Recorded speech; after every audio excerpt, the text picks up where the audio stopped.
Marshall, welcome. Thanks for joining us today. Before we jump right into our chat, I'd like to take a moment, help the audience get to know you a little bit. So, in your role at the U.S. Treasury, you oversee the Digital Disbursement and Debit Card Solutions team at the Bureau of the Fiscal Service. We'll talk about some of the specifics of those programs in just a moment. But first, can you tell us a little bit more about your work and your time at the Treasury? Certainly, and thanks for the conversation, Greg. I've actually been with the Treasury for about 20 years, but before the Treasury, I worked in banking and federal IT for about 10 years. So I've got about 30 years experience working in this space that I've used to help launch a passion for helping the government move forward with some of these financial initiatives. Some of the initiatives I get to work on are very exciting with our debit card solutions in our digital disbursements area. And we'll talk about the Digital Pay program today. Early in my career, I was really focused on money into the government. I managed our EFTPS and our Pay.gov systems, focused on financial innovation for a while. And now I find myself focused on money going out of the government. So it's come real full circle for me, but it's been very, very pleasing. And I feel like I'm really getting a good understanding of what the banking industry needs and what the federal IT industry needs. That's great insight. Thank you. So, you've been involved in lots of aspects of Treasury payments over the years. Can you help us understand what the Digital Payout program is and how it fits into Treasury's overall payments toolkit? Yes, I'd love to. Yeah. Digital Payout, or Digital Pay for short, is a new program at the Bureau of Fiscal Service that we've launched that we hope will complement a lot of our traditional disbursement programs. The goal here really is for this digital pay tool to help agencies across the finish line when it comes to moving to all electronic disbursements. Now, we've been at this for quite some time, moving from paper to electronic. But last year, we saw a new executive order come out that further strengthened the federal push to electronic solutions. This executive order also pushed the government to adopt new e-commerce tools. Digital Pay represents the new tool in our toolkit to really help meet that executive order and give agencies these new access to these new tools. One of the key concepts that we're hoping for and hoping to deliver to citizens with this tool is the concept of choice, payment choice at the time of disbursement. This digital pay tool will help agencies make disbursements out in ways that they weren't able to before and really give citizens the ability to receive the payment and make a choice on how they wish to receive it at that time of payment. We envision a future where digital pay will help complement a lot of our current payment operations, our direct deposit operations, and really be a new tool to meet emerging needs, meet specific, unique business cases, and really kind of fit into that payment toolkit where checks used to be, where agencies would fall back on the check process. If there was something difficult, we see them now falling back on the digital pay tool. Okay, so what makes the Digital Pay program so well suited to serve as an alternative to check disbursements? Yeah, we really do think it is a well-suited alternative to the check process, because we've tailored this program to meet some specific use cases and business needs that we have seen across the government that agencies usually use checks for. Now, federal agencies and Treasury were a huge consumer of direct deposit, and we want to continue to do that.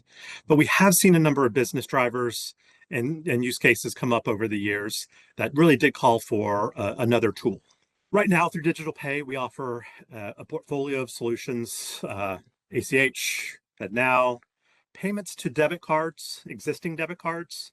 We can issue new debit cards, virtual or physical, payments to PayPal accounts, a wide variety of solutions. And we did this to help meet a lot of those needs. Historically, one of the first needs that we saw was the need of the unbanked community. At Treasury, we've spent a lot of time developing our debit card portfolio to help meet some of this demand. We've seen a lot of success, but including a solution like that in the Digital Pay product was one of our first requirements.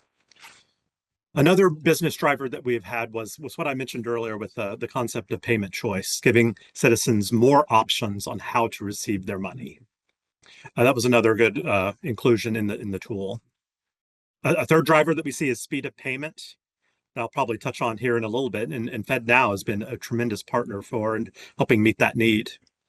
And then last but not least, we saw a lot of business drivers wanting to ease the burden on agencies wanting to try new solutions, try new tools, but not really having the resources or the capacity to change their own internal processes. So we came up with this digital pay tool to help ease some of the agency burden on implementing new. So we think it's really well suited as an alternative to check disbursements because it specifically meets a lot of these needs that agencies were still using checks for.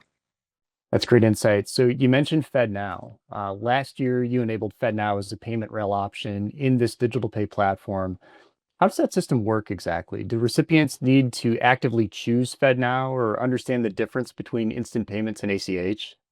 We try to make the solution very easy for citizens to use so they don't have to know the difference and they don't have to know terminology like FedNow and ACH.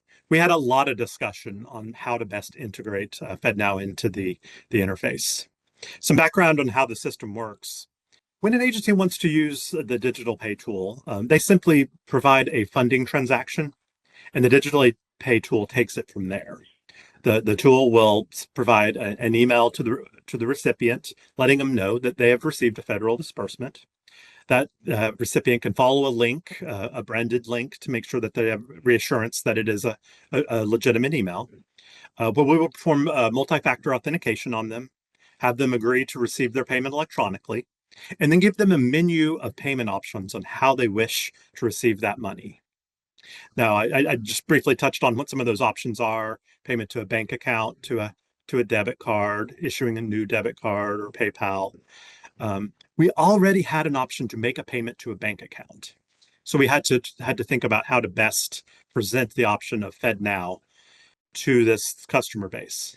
Ultimately, what we decided was, that the person receiving the money just knows that they have a bank account and they want the money in the bank account.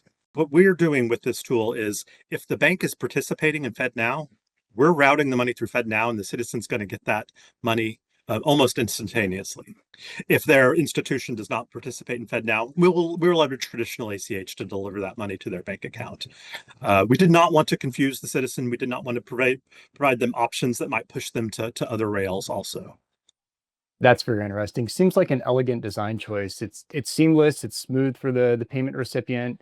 And so it sounds like for a recipient whose bank or credit union is on the FedNow network, they'll receive those disbursements immediately over FedNow without having to select FedNow. And those who aren't on the FedNow network yet will just receive them later over ACH. So Exactly. do you have any early success stories about the digital payout program that you can share with us?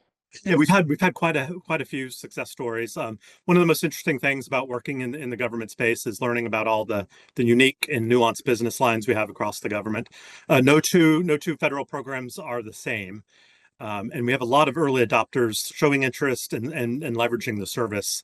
The use case that probably has gotten the most attention is FEMA's use of the service. Now, FEMA was one of our initial pilots. And FEMA, of course, disperses federal disaster aid. They began using digital pay from the onset because they offered a unique business case where they needed to get money out. The speed of delivery was incredibly important, responding to disasters. But a lot of the traditional methods to get that money out simply might not apply. Putting a check in the mail, it unfortunately would not get to some of these recipients for many weeks in some cases. So they needed a way to get this money out the door to the recipient in a secure but very urgent manner. And digital pay was a tool that they began to use to complement their ACH processes. Now, we ran the pilot with FEMA on a few small disasters and immediately saw an uptick in adoption. Curiously, we saw citizens actually choosing that bank method and being more comfortable using this digital pay tool to receive payments to their bank account than they may have through the federal system. Today, FEMA is widely using the digital pay tool as disasters hit, as a complement to ACH, and to get that money out the door. They began using FedNow as well earlier last fall. Yeah, and in some cases, we'll see as much as 30 to 40% of our bank disbursements now flowing through the FedNow route on some months. This is really a great example of a unique business case where we were able to use this tool to meet a need that traditional checks may have been issued for, even though it's not in the recipient's best interest to receive a check. That's great. That's such a compelling story and an important one that I think really resonates. What do you think financial institutions should know about this digital payout program? Is there anything that they need to do to opt in to the Treasury program? Are all Treasury payments going to be sent this way, or is there any kind of special handling that they need to be prepared for with these payments? What do they need to know? Well, hopefully, our goal is that they do not need to take any special steps, have any special awareness, or be prepared for any special handling. The concept that we're trying to bring to the federal space here is let's use some practices that we see going on in the private sector. The digital pay tool is in use in industries across the country, similar tools to digital pay, not the exact one. And we want to mimic that. We want to have these transactions flow just like they would in a normal business. So I would want our partners to first of all, don't panic.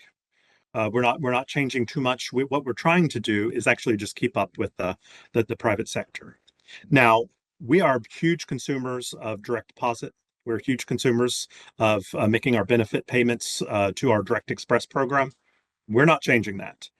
We don't want when our financial institutions to jump to conclusions that everything's changing. We're keeping the majority of our payment operations the same, but we are trying to replace the remaining checks with this new tool.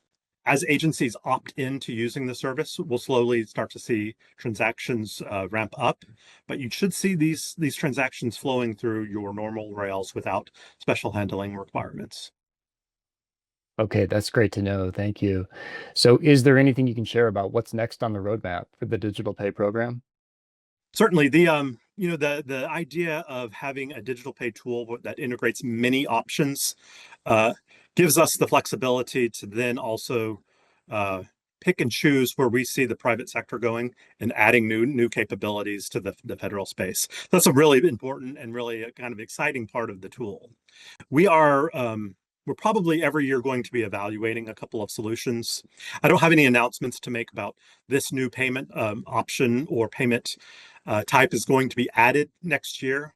But we are closely looking at, okay, well, what do banking customers receive? But at this point in time, we don't have anything affirmed to announce about what might be added next year.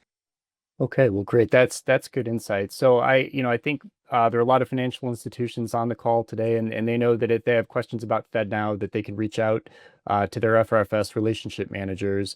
If they would like to learn anything more about the digital pay program or Treasury's other payment programs, where would you direct them to? We would love for them to visit our Fiscal Service website, fiscal.treasury.gov, and just do a quick search for digital pay.